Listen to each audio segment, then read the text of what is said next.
नमस्कार, आदाब, बहुत बहुत स्वागत है आप सभी का। आप देख रहे हैं मेरा खास कार्यक्रम नजर और नजरिया। मैं हूं आपके साथ बुशरा खानम फहाद। तो तारीखों का ऐलान जब से हुआ है तब से सियासी घमासान जो है अपने पूरे शबाब पर है। नेताओं के एक पार्टी से दूसरी पार्टी में जाने का सिलसिला जारी है, लेकिन सबसे ज्यादा निगाहें अगर कहीं पर लगी हुई हैं तो वो है उत्तर प्रदेश, क्योंकि उत्तर प्रदेश में 7 चरणों में चुनाव हो रहा है और पहले चरण में यानी कि 19 अप्रैल को वहां पर जिन सीटों पर चुनाव होने जा रहा है वहां की कुछ सीटों पर अभी भी संशय बरकरार है कि आखिर वहां से कैंडिडेट कौन होगा। और उसमें सबसे अहम नाम जो निकलकर सामने आ रहा है वो है वरुण गांधी का।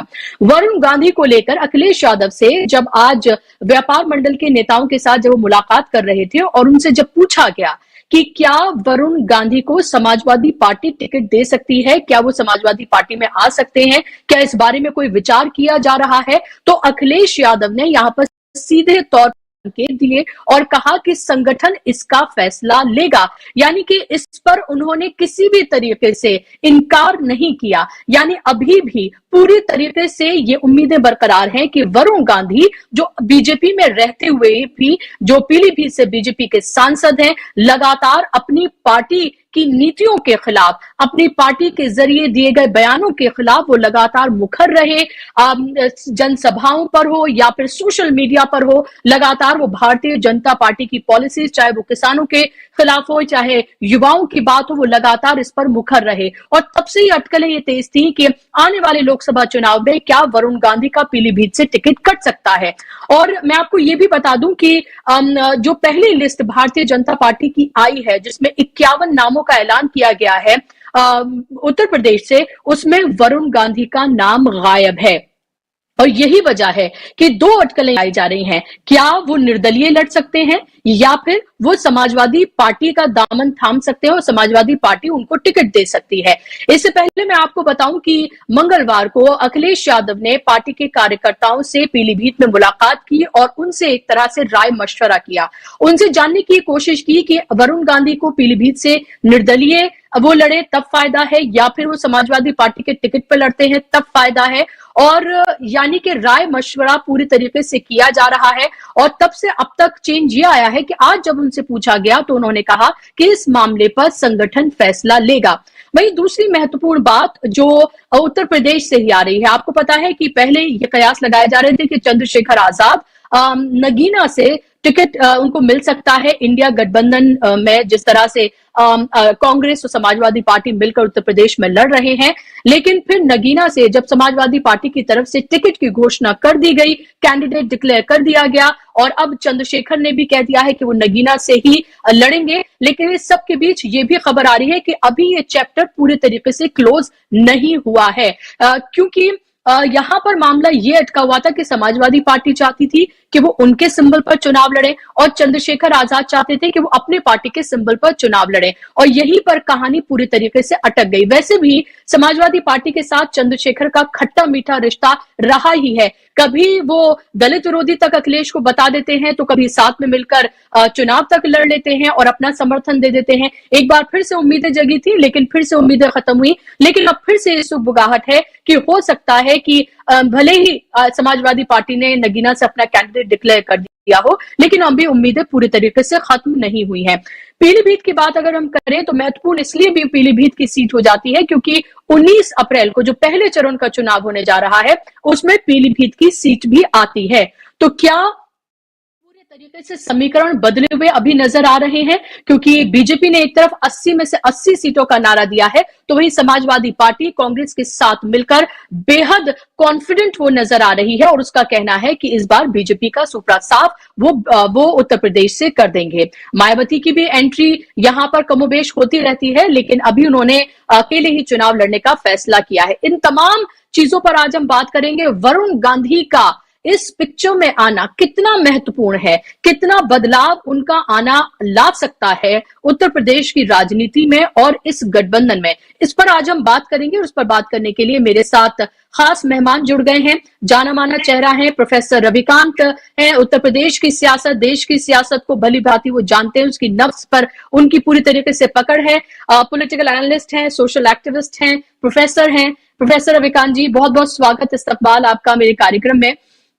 और मेरा सवाल आपसे यह है कि अगर अखिलेश यादव से ये सवाल पूछा जाए कि क्या वरुण गांधी को टिकट दिया जा सकता है, उसको लेकर वो क्या सोच विचार कर रहे हैं, और उस पर वो ये कह दें कि संगठन इस पर फैसला लेगा। एक पार्टी का अध्यक्ष अगर ये कहे कि संगठन इस पर फैसला लेगा, तो ये कहा जा सकता है कि अभी पूरी तरीके से तमाम चीजें खुली हुई हैं और कुछ भी हो सकता है। और इससे ये बल्कि पॉजिटिव ये संकेत जाता है कि वरुण गांधी हो सकता है समाजवादी पार्टी के टिकट पर चुनाव लड़ें।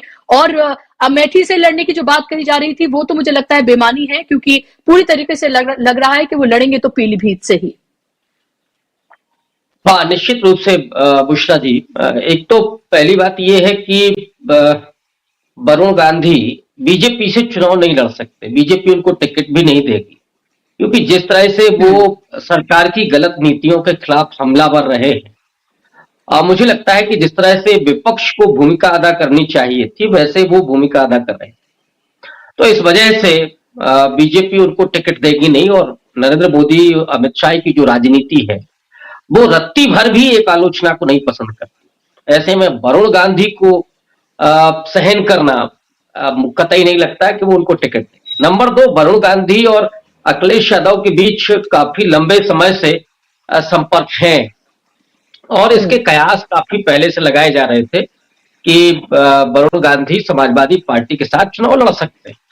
हालांकि ये भी बीच में सुनने में आ रहा था कि वरुण गांधी प्रियंका के संपर्क में है, और ये भी हो सकता है कि उन्हें कांग्रेस पार्टी उत्तर प्रदेश की कमान दे दे, या अमेठी रायबरेली में से किसी एक सीट से उनको टिकट दे दे। तो ये एक बड़ी कांग्रेस पार्टी के लिए महत्वपूर्ण भूमिका होती। लेकिन कुछ चीजें होंगी इस फैमिली के बीच में जो कहीं ना कहीं ये जो दूरियां हैं या जो एक खाई है उसको नहीं पाटने दे रही है। तो उसका एक तरीका ये है कि आप अलायंस के साथ चले जाएं, और अखिलेश यादव के साथ जो बातचीत चल रही थी वरुण गांधी की, मुझे लगता है कि अब वो परवान चढ़ चुकी है। और अखिलेश यादव ने जो बयान दिया है वो बेहद परिपक्व बयान मैं मानता हूं, क्योंकि बहुत सारे राजनीतिक दल हैं, उनमें एक सुप्रीमो कल्चर आ गया है, तो अध्यक्ष ही डिसाइड करता है। लेकिन ये तो हमारे पूरे भारत की राजनीति में ये विशेषता है या विसंगति जो भी आप कह लें, कि एक सामंतवादी ढांचा है। जब भारतीय जनता पार्टी में है कि वहां तो एक ही आदमी फैसला करता है, तो अखिलेश यादव का ये कहना कि साहब संगठन ये तय करेगा, मुझे लगता है कि ये मैसेज जो है वो डेमोक्रेटिक, बेहद डेमोक्रेटिक है। लेकिन अखिलेश यादव मन बना चुके हैं। अब जो मामला फंसा होगा कि पीलीभीत से समाजवादी पार्टी के कई और प्रत्याशी होंगे जिनकी अपनी दावेदारी होगी, तो ऐसे में एक सधा हुआ बयान अखिलेश यादव का कि नहीं, हमारी पार्टी हमारा संगठन तय करेगा, और अगर ऐसा होता है तो फिर हम वरुण गांधी को चुनाव लड़ाएंगे। ये संकेत इस बात में निहित है। जी, अगर वरुण गांधी अगर गठबंधन से चुनाव लड़ते हैं, समाजवादी पार्टी के सिंबल से अगर चुनाव लड़ते हैं, तो उनका सिर्फ पीलीभीत तक ही नहीं वो सीमित है, बल्कि आसपास के तमाम इलाकों की अगर बात करें तो वहां पर भी उनका अच्छा खासा जनाधार है और उस पर असर पड़ सकता है। तो आप कितना महत्वपूर्ण इसको मानते हैं? अगर वरुण गांधी गठबंधन और समाजवादी पार्टी के अगर सिंबल पर चुनाव लड़ते हैं, तो कितनी फिर उत्तर प्रदेश में परिस्थितियां बदल सकती हैं, और खासतौर पर पीलीभीत और आसपास के इलाके में? देखिए, इसके 3 एस्पेक्ट मुझे दिखते हैं। पहली बात तो यह है कि जब वरुण गांधी बीजेपी छोड़ करके सपा के साथ आएंगे, तो एक तो वो नैरेटिव जो बनता है कि बीजेपी में ही अंदर खाने जो चीजें हैं वो दिक्कत पैदा कर रही हैं, और बीजेपी का जो सिटिंग एमपी है वो छोड़ करके आ रहा है, तो बीजेपी को बैकफुट पर ले जाता है। नैरेटिव के स्तर पर तो एक तरह से वो विपक्ष की जीत होगी, नंबर 1। नंबर 2, वरुण गांधी की जो लोकप्रियता है वो पीलीभीत में तो है ही, और जिस तरह से उन्होंने काम किया है अपने क्षेत्र में, और मुझे लगता है कि नौजवान पीढ़ी में बहुत अच्छे सांसदों में वरुण गांधी की गिनती होगी काम के स्तर पर। वो शायद अपने सांसद निधि का जो सैलरी उनको मिलती है उसका सिर्फ 1 रुपया वो लेते हैं, बाकी सब खर्च करते हैं अपने संसदीय क्षेत्र पर। विकास के कार्य भी उन्होंने करवाए हैं, और जो भाषण देते हैं वरुण गांधी का जो विजन है वो बहुत क्लियर कट है। वो मजदूर किसान की बात करते हैं, नौजवान की बात करते हैं, महंगाई और बेरोजगारी पर लगातार उन्होंने हमला किया है। तो एजेंडे के स्तर पर वरुण गांधी बहुत क्लियर कट हैं, उनकी लोकप्रियता उन्हें निश्चित रूप से एक पार्टी के साथ जुड़ करके चुनाव जिताएगी। तो एक व्यक्तिगत रूप से भी उनके लिए फायदे का मामला है, और दूसरा जिस पार्टी के साथ वो जाएंगे उसको भी कहीं ना कहीं उनके आने का, उनके होने का फायदा मिलेगा। तो ये तीन बड़े एस्पेक्ट इसके मैं देख रहा हूं वरुण गांधी के आने के। एक तो बीजेपी बैकफुट पर जाएगी, दूसरा व्यक्तिगत उन्हें फायदा मिलेगा और वो प्रभावित भी करेंगे दूसरी और सीटों पर, और जो पार्टी उन्हें टिकट देगी उसको भी कहीं ना कहीं बेनिफिट मिलेगा। जी, बिल्कुल। और दर्शकों को हम यही बता दें कि बहुत सारी चीजें, जो ट्विटर हैंडल है, जो अब एक्स है, उस पर जब हम टाइमलाइन जब हम देखते हैं तो उससे भी बहुत सारी चीजें जो है वो क्लियर हो जाती है, बहुत कुछ पता चलता है। जब सबने मोदी का परिवार लिखा, अपना बायो जो है चेंज किया, तो वरुण गांधी ने नहीं लिखा। वरुण गांधी ने अपने नाम के आगे मोदी का परिवार नहीं लिखा। भले ही अभी कुछ दिनों से देखा जा रहा है, लास्ट जो उन्होंने प्रधानमंत्री का ट्वीट रिट्वीट किया है वो 4 मार्च का है। उसमें जब वो मोदी के परिवार की जब वो बात जो कर रहे हैं उसको उन्होंने रिट्वीट किया है, लेकिन उन्होंने अपने नाम के आगे नहीं लिखा है। वो तमाम जो उनका आप ट्विटर टाइमलाइन देखें, वो कहीं से भी कभी कभी शक होने लगता है कि क्या वो बीजेपी के ही सांसद हैं या फिर वो किसी और पार्टी के सांसद हैं, क्योंकि लगातार वो ना सिर्फ आलोचना करते रहे बल्कि इस तरह से मुखर होकर वो बात करते रहे कि कभी कभी शायद विपक्ष के नेता भी उस तरह की बात नहीं कर पाते हैं। हालांकि जब उनकी शुरुआत हुई थी तो उनकी शुरुआत बेहद खराब नोट पर हुई थी, किस तरह से कम्युनल बयान और वो सब उन्होंने दिए थे, लेकिन उन्होंने अपनी पूरी छवि को एक तरह से बदला है, और छवि को उन्होंने इस तरह से बदला है कि अब वो असल मुद्दों की बात करते हैं। बीजेपी एक ऐसी पार्टी जहां पर जी हुजूरी होती है, जहां पर सिर्फ सर झुकाकर ही आप बात कर सकते हैं, बड़े से बड़े कैबिनेट मिनिस्टर तक। उसमें सिर्फ दो लोगों की चलती है, अमित शाह और प्रधानमंत्री नरेंद्र मोदी की, यहां तक कि संघ की भी उतनी नहीं चलती है। ऐसे में अगर कोई लीडर पार्टी में रहते हुए लगातार सर उठाकर चैलेंज कर रहा है, तो इससे तो प्रोफेसर रविकांत ये बिल्कुल साफ जाहिर हो जाता है कि टिकट तो उनका कटना लाजमी ही है, और अगर 0.1% नहीं कटता है तो यह भी दिखाता है कि बीजेपी कितनी मजबूर है।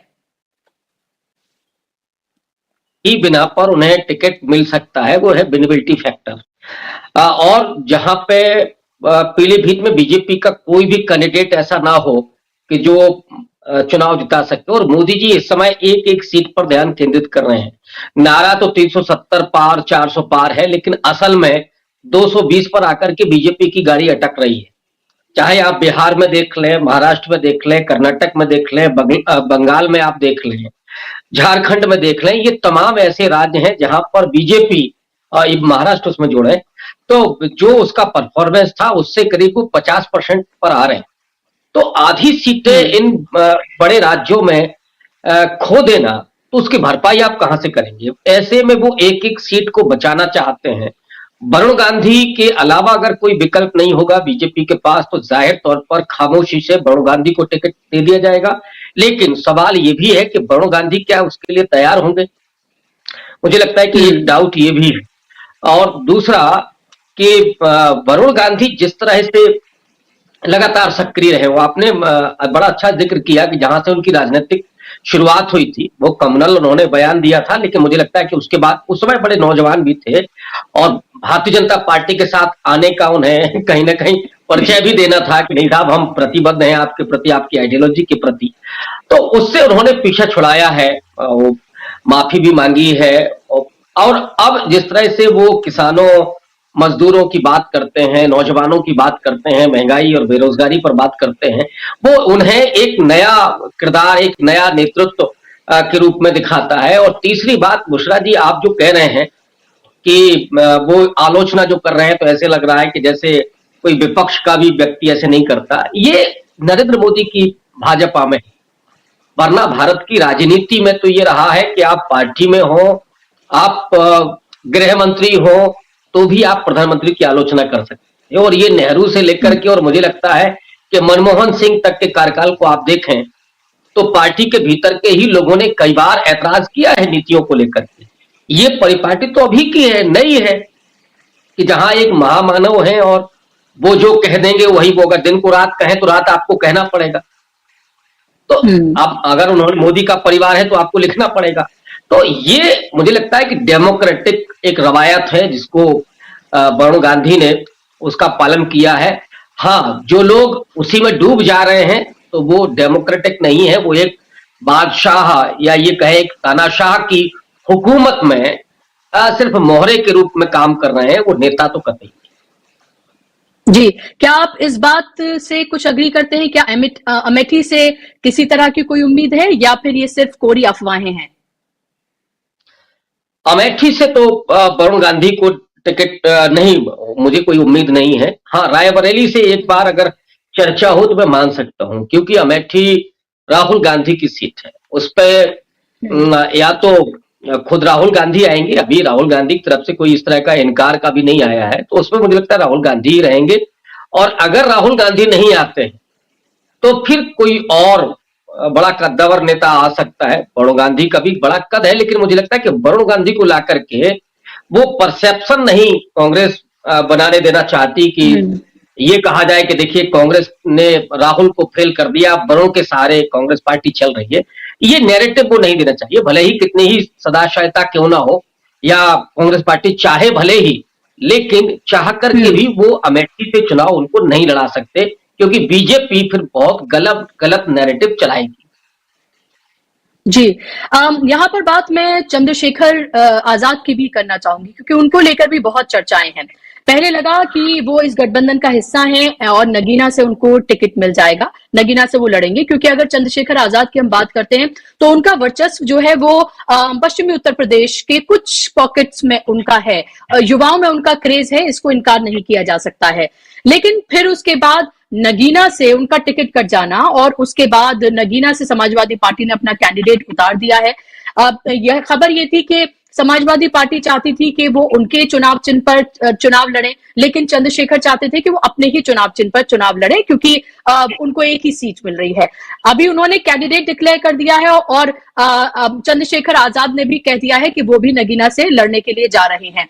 अभी खबर यह है कि ये चैप्टर पूरी तरीके से क्लोज नहीं हुआ है, अंदर खाने अभी भी बात चल रही है। हो सकता है कि समाजवादी पार्टी अपना कैंडिडेट जो है वो विड्रॉ कर ले। क्या आपको लगता है ऐसी कोई पॉसिबिलिटीज बनती हुई नजर आती है? और अगर ऐसा होता है तो फिर उस पश्चिमी उत्तर प्रदेश की उन पॉकेट्स में, खासतौर पर दलित वो जो वोट बैंक है, युवा, उसमें कितना असर हो सकता है? क्या अभी भी ये चैप्टर क्लोज नहीं हुआ है? क्या आपको लगता है कोई पॉसिबिलिटीज आपको दिखती है? चैप्टर क्लोज नहीं हुआ है और ना होना चाहिए। जो उत्तर प्रदेश की जिस तरह की सियासत है और जो चैलेंजेस हैं, उन चुनौतियों को चंद्रशेखर आजाद भी महसूस करते हैं, अखिलेश यादव भी महसूस करते हैं, और उन सबसे बढ़कर इस देश का समाज जो दलित वंचित माइनॉरिटी तबका है, वो उस चुनौती को ज्यादा व्यापक स्तर पर देख रहा है और उसकी तरफ से कहीं ना कहीं ये दबाव है कि अखिलेश यादव चंद्रशेखर के साथ या उनको वो सीट दे। और ये जो आप खबर दे रहे हैं वो निश्चित रूप से मेरे तक भी खबर है कि अखिलेश यादव ने उनको ऑफर किया था कि आप भी और एक दो सीट अगर आप और चाहें तो लड़ लें, लेकिन हमारे चुनाव निशान पर। चंद्रशेखर ने कहा कि मुझे मेरे अपने सीट पर लड़ने दीजिए, बाकी हमारे एक आध साथी को आप साइकिल पर लड़ाइए। और यही मुझे लगता है कि वो बात थोड़ी सी अटक गई। और इसमें एक तीसरा एंगल मायावती का भी है। अंदर खाने ये भी चर्चा चल रही थी कि मायावती को प्रेफरेंस दी जा रही है अलायंस की तरफ से, इसलिए थोड़ा सा भी साइडलाइन किया जा रहा है चंद्रशेखर को, और चंद्रशेखर की उन शर्तों को ज्यादा उन पर इंटरेस्ट नहीं दिखाया जा रहा है। लेकिन अगर ये चैप्टर क्लोज होता है मायावती जी वाला, तो फिर मुझे लगता है कि जो अभी राह रुक गई है वो क्लोज नहीं है। वो जो वार्ता रुक गई है, जो संभावनाएं अभी हैं, वो संभावनाएं बलवती होंगी। और उसमें हो सकता है कि अखिलेश यादव खुद ये ऐलान करे, और अगर वो कहीं चले जाते हैं नगीना सीट पर प्रचार करने के लिए, समर्थन देने के लिए, तो उससे जो भीम आर्मी का कैडर है, जो नौजवान है समूचे उत्तर प्रदेश में, वो सक्रिय होगा और इसका फायदा इंडिया अलायंस को मिलेगा। और ये तालमेल हो तो बेहतर है। मुझे लगता है कि चंद्रशेखर को भी थोड़ा सा ध्यान देना चाहिए कि जब वो इस तरह के आरोप लगाते हैं अचानक गुस्से में, वो नौजवान है, गुस्सा उनकी वाजिब है, लेकिन वो एक नेता है, तो थोड़ा सा गंभीरता के साथ भी, क्योंकि राजनीति में कब क्या हो जाए कुछ नहीं कहा जा सकता। जब आप ये कहते हैं कि अखिलेश यादव दलित विरोधी हैं और फिर कहीं आप साथ आते हैं तो फिर डाउट होने लगता है। तो इसलिए राजनीति में जो अगर आप लंबे दूरी तक देख पा रहे हैं तो उस तरह का बयान आना चाहिए, और मुझे लगता है कि लोग उसका इंतजार कर रहे हैं। लेकिन फिर भी अगर दोनों लोग एक साथ आते हैं तो इस देश का, इस प्रदेश का जो दलित वंचित तबका है वो दोनों का ही स्वागत करने के लिए तैयार है। और वो तो ये भी चाहता है कि मायावती जी भी अगर इस अलायंस में आए तो और भी अच्छा रहेगा। लेकिन मायावती का तो अब लगभग चैप्टर क्लोज ही माना जाए। प्रोफेसर रविकांत जी, आपको उम्मीदें थी, लेकिन जब से उन्होंने कैंडिडेट्स भी उन्होंने डिक्लेयर कर दिए हैं काफी सारे, उसके साथ साथ उन्होंने साफ तौर पर आकर कह दिया है कि वो कोरी अफवाहें थी। ये भी उन्होंने कह दिया कि वो अकेले ही चुनाव लड़ेंगी और वो बीजेपी के साथ साथ जो विपक्षी पार्टियां हैं दूसरी, चाहे समाजवादी पार्टी हो, कांग्रेस हो, उसको लगभग एक ही तरीके से वो हाँकती हुई नजर आती हैं। तो क्या अभी भी आपको कोई पॉसिबिलिटी नजर आती है? अब तो आचार संहिता भी लग गई है। अब तो पॉसिबिलिटीज बहुत कुछ खत्म हो गई हैं, लेकिन 1-2% जो सूरत है, हालांकि अब 1-2 दिन में क्या होगा, क्योंकि अब तो नामांकन प्रक्रिया भी शुरू होने वाली है। लेकिन मुझे लगता है कि जो चीज हम लोग नहीं देख पा रहे हैं वो कुछ हुआ है, कोई डेवलपमेंट है। और मैं ये कह सकता हूं, जो चीजें मुझे दिख रही हैं, कि एक फ्रेंडली फाइट हो रही है। कई ऐसी सीटों पर मैंने थोड़ा सा स्टडी की है कैंडिडेट को लेकर के, और ऐसे लग रहा है कि मायावती और अखिलेश यादव एक दूसरे का समर्थन करते हुए नजर आ रहे हैं। तो घोषित रूप से नहीं आ रहे हैं, लेकिन ये जरूर है कि एक सीट पर सपा का जहां कैंडिडेट बहुत मजबूत है, मायावती का कैंडिडेट वहां हल्का है। और ये संकेत सीधा है कि आपको किसे जिताना है। और कुछ ऐसी सीटें हैं जहां पे सपा ने अपना कमजोर प्रत्याशी दिया है, वहां पे बीएसपी का प्रत्याशी मजबूत है। यह भी एक संकेत है कि आपको किसे जिताना है। तो मुझे लगता है कि एक फ्रेंडली कॉन्टेक्स्ट होने जा रहा है, जिसकी संभावनाएं हम लोग देख रहे थे, वो तो नहीं हो रहा है, लेकिन कुछ चीजें अंदर खाने हुई हैं। मैं सिर्फ ये अनुमान कर रहा हूं, विश्लेषण कर रहा हूं उन सीटों पर जो प्रत्याशी दिए गए उसके आधार पर। मतलब मुझे कोई इसकी जानकारी नहीं है, लेकिन हम लोग तो विश्लेषण केवल चीजों को देख करके ही करते हैं। तो ऐसा लगता है कि जैसे फ्रेंडली फाइट है और इसका एक अच्छा मैसेज समाज में जा रहा है, क्योंकि लोग इसके बारे में बात कर रहे हैं। ओके, लेकिन लौटते हैं वरुण गांधी पर, और वरुण गांधी की जब हम बात कर रहे हैं तो कैसा होगा वो नजारा प्रोफेसर रविकांत जी, जब अखिलेश यादव, राहुल गांधी और वरुण गांधी जब एक साथ प्रचार करेंगे?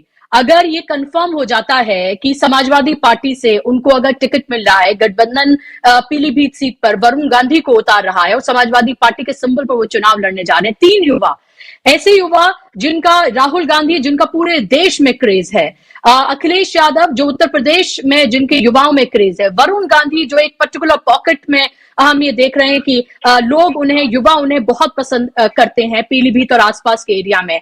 तो कितना मुश्किल फिर बीजेपी के लिए हो जाएगा, क्योंकि बीजेपी से 80 का नारा यहां पर दे रही है। उसकी तो अतिशोक्ति करने की आदत है, वो तो जो कह देते हैं वो कह देते हैं, 370, 400 पार, 80, हर जगह पर उन्होंने तो जितनी सीटें हैं उतनी सीटें वो लेकर आएंगे, वो तो ये कह ही रहे हैं। लेकिन अंदर खाने उनको भी पता है कि 200 क्रॉस करना भी उनके लिए मुश्किल हो रहा है, और उत्तर प्रदेश में 40 पार करना उनके लिए मुश्किल हो रहा है। अगर ये तीनों साथ आते हैं तो फिर कितनी तस्वीर बदलेगी उत्तर प्रदेश में इस चुनावी अभियान की? देखिए, उत्तर प्रदेश एक तो बहुत बड़ा राज्य है और 80 लोकसभा की सीटें हैं, और हर क्षेत्र के अपने कुछ परिस्थितियां हैं, उसके अपने मुद्दे हैं। लेकिन 2-3 केंद्रीय मुद्दे हैं, जैसे महंगाई है। महंगाई समूचे भारत में प्रभावित कर रही है और हर जाति और हर वर्ग को प्रभावित कर रही है। अब जो अमीर है उसकी बात अलग है, लेकिन महंगाई की सबसे बड़ी जो मार पड़ती है बुशरा जी, वो गरीब पर पड़ती है। मिडिल क्लास फिर भी सरवाइव कर जाता है कई बार, कि उसको 100 की चीज कोई 200 की मिल रही है तो वो एक की जगह वो आधा ले आएगा। लेकिन जो गरीब आदमी होता है वो ये नहीं कर सकता कि साहब जो सब्जी और रोटी खा रहा है तो उसमें से सब्जी छोड़ दे, ये संभव नहीं है। तो वो जिस मार से प्रताड़ित होता है, तो गरीब इस समय बेहद और बेहद बुरी हालत में है। केवल 5 किलो राशन से पेट नहीं भरा जा सकता है, ना दिल भरा जा सकता है, ना उसका पोषण हो सकता है। लेकिन मोदी जी को तो भक्त पैदा करने हैं, कुपोषित लोग पैदा करने हैं, इसलिए केवल उनको पेट भर दिया जाए, दिमाग शून्य रहे, ताकि वो झंडा उठा करके और जय जयकार कर सके मोदी जी की।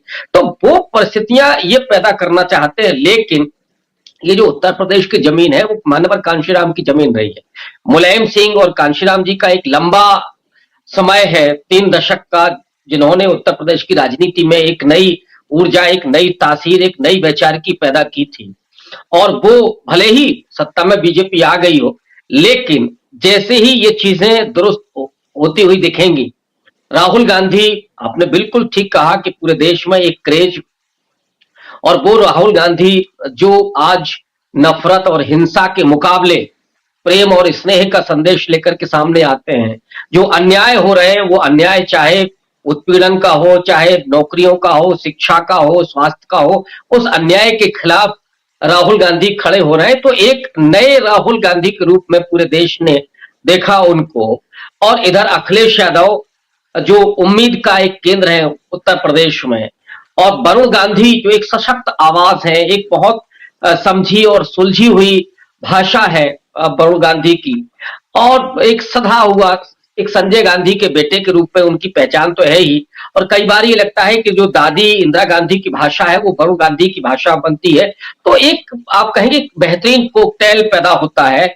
और जब ये नौजवान कहीं एक साथ आएंगे तो उसका एक जो मैसेज जाएगा वो आमूलचूल परिवर्तन करने वाला होगा।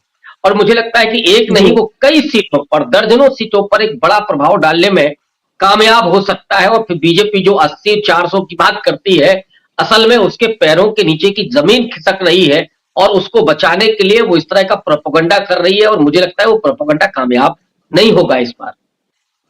जी, और क्या आपको इससे भी लग रहा है, आप लगातार ये देखिए, चाहे झारखंड की बात करें, बिहार की बात करें, या फिर हम राजस्थान की बात करें, अलग अलग जगहों से जो बड़े चेहरे हैं, जो बड़े नेता हैं, बीजेपी के दो सांसद, अगर वो कांग्रेस ज्वाइन करते हैं, पप्पू यादव ने कांग्रेस ज्वाइन कर ली, जेएमएम के झारखंड के एक बड़े नेता जो है उन्होंने कांग्रेस आज ज्वाइन की है, उससे पहले 2 सांसद बीजेपी के वो ज्वाइन कर चुके हैं, लगातार गुजरात से लेकर अलग अलग जगहों से।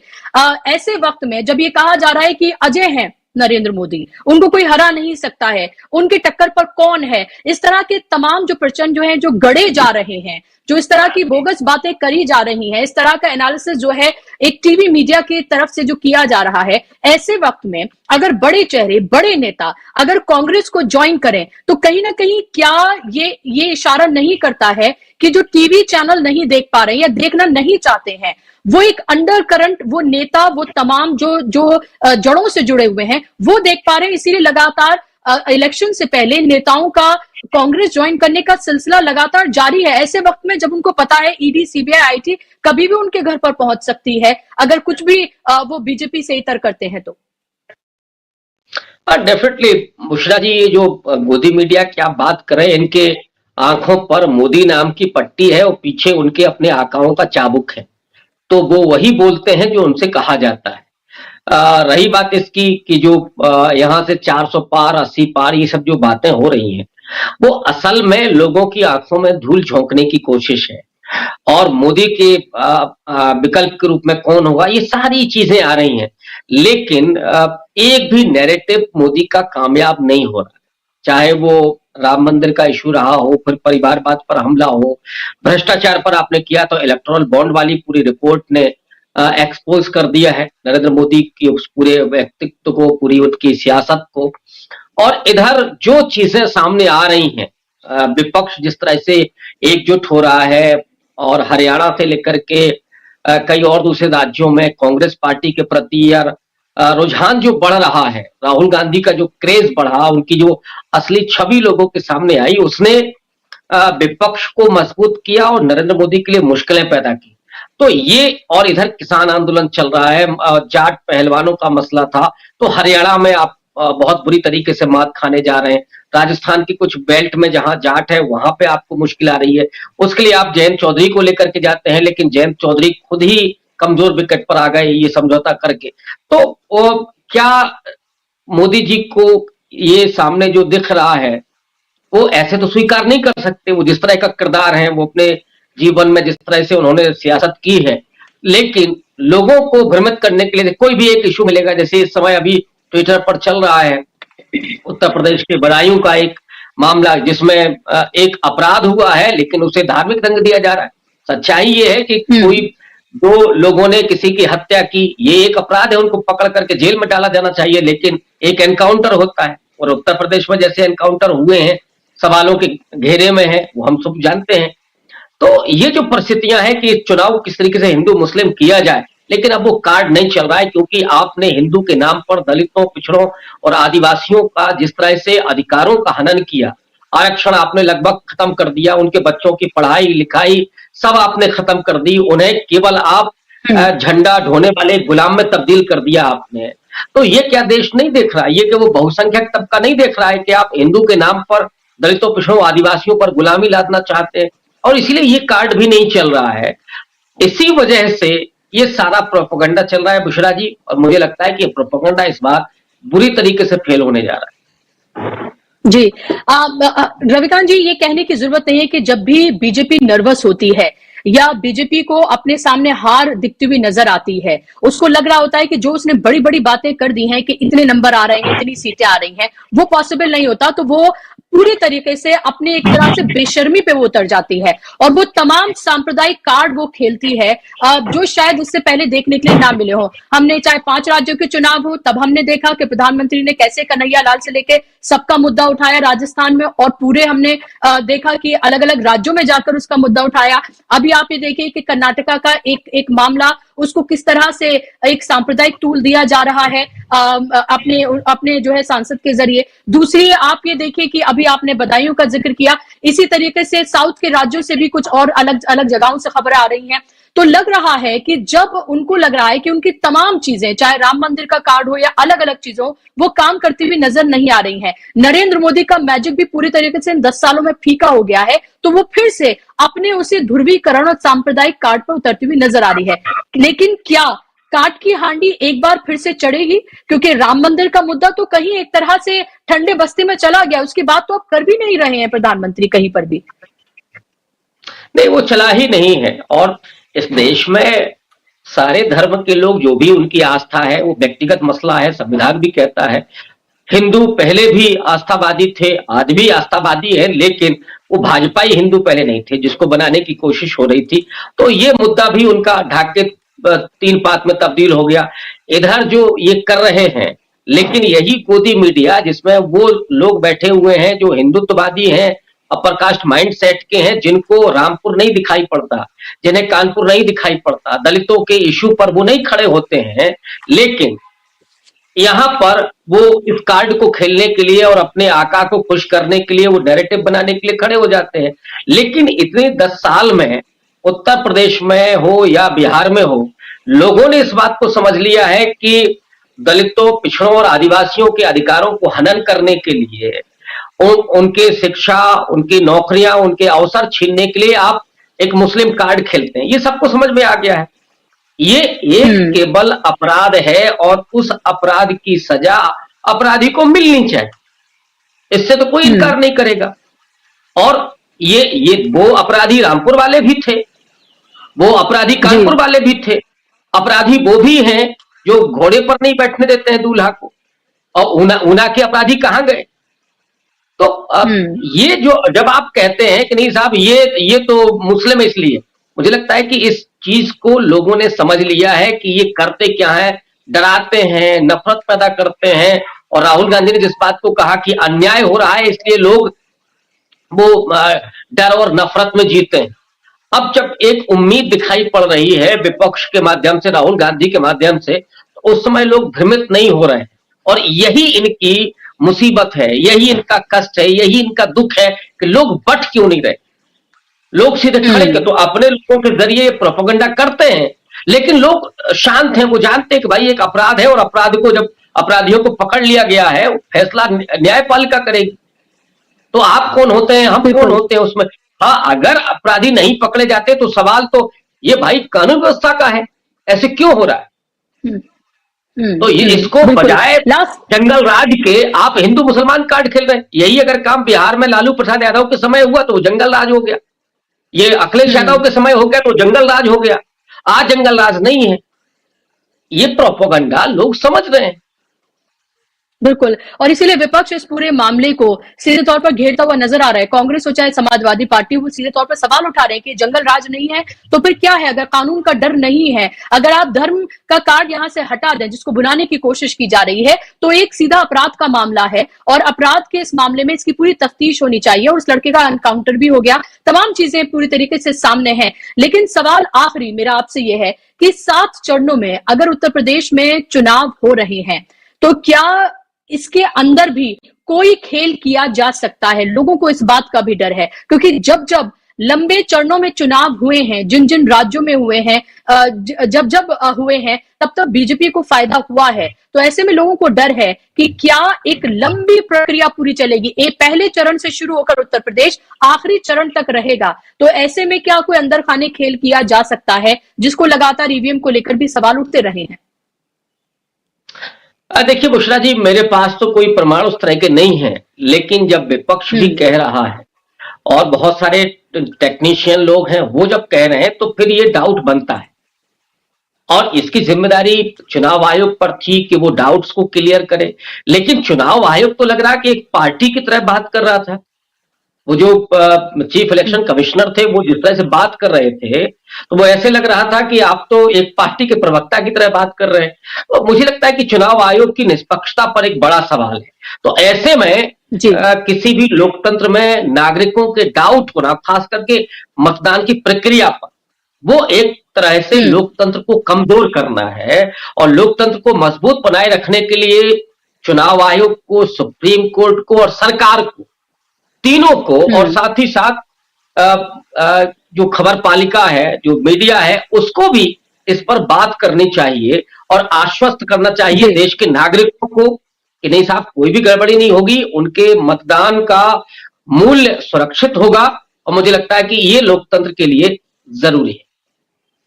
बिल्कुल, जाहिर सी बात है। लेकिन जो खबर हम लेकर आए हैं वो वरुण गांधी की और अखिलेश यादव ने जो आज संकेत दिए हैं, जाहिर सी बात है इससे सियासी हलचल पूरी तेज हो गई है और लगातार इसको लेकर बात की जा रही है। इसीलिए आज भी हमने सोचा कि आप तक ये खबर पहुंचाई जाए। और यही सवाल है कि जब एक गांधी दूसरा गांधी, यानी वरुण गांधी और राहुल गांधी, और फिर उसके साथ अखिलेश यादव, अगर ये तीनों साथ आते हैं तो उत्तर प्रदेश में क्या तस्वीर बदलती है और क्या चंद्रशेखर की गुंजाइश बचती है? अगर वो भी आते हैं तो 4 युवा नेता जब एक साथ अलग अलग उत्तर प्रदेश की पॉकेट्स में जब वो चुनावी इस अभियान में प्रचार करते हुए नजर आएंगे, और पहले से ही हमने देखा कि जो पूरी यात्रा राहुल गांधी की निकली उसमें युवा बड़ी तादाद में उत्तर प्रदेश में उनके साथ जुड़े, तो क्या उत्तर प्रदेश की और साथ साथ देश की तस्वीर बदल सकती है? ये एक अहम सवाल है। थोड़े दिन का इंतजार करना होगा और दूध का दूध पानी का पानी हो जाएगा, तस्वीर पूरी तरीके से साफ हो जाएगी। क्योंकि पीलीभीत जो है वो पहले ही चरण में आ रही है वो सीट, यानी कि एक आध दिन में ही ये तस्वीर पूरी तरीके से क्लियर हो जानी चाहिए, क्योंकि नॉमिनेशन भी शुरू हो चुका है।